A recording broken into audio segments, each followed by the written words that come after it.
Paghahandog sa kalinis-linisang puso ni Maria. O Maria, Birheng makapangyarihan, ina ng awa, at reyna ng langit at tagapagkutkot ng mga makasalanan, inihahandog namin ang buong sarili sa iyong kalinis-linisang puso. Inihahandog namin sa iyo ang aming sarili.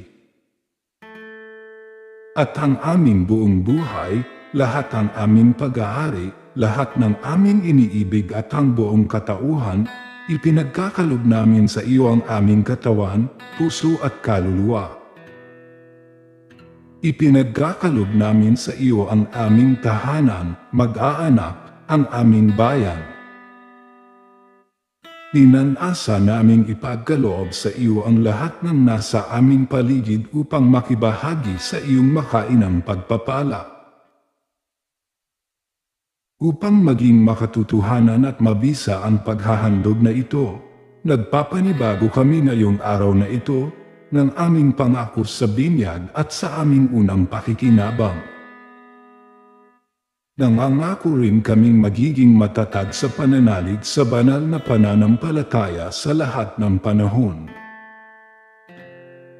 At naway makapamuhay na isang tunay na Kristiyanong Katoliko na laging tumatalima sa kalooban ng Santo Papa, gayon din sa mga obispo.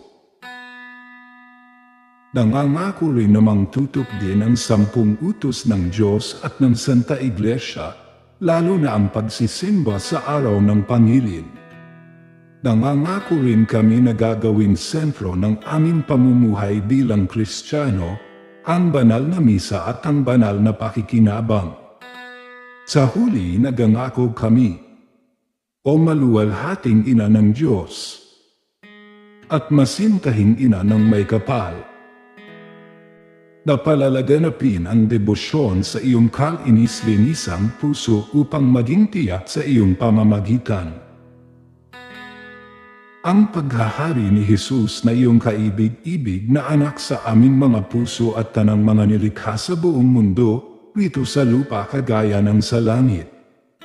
Amen. Aba, Ginoong Maria, napupunuhan ng grasya.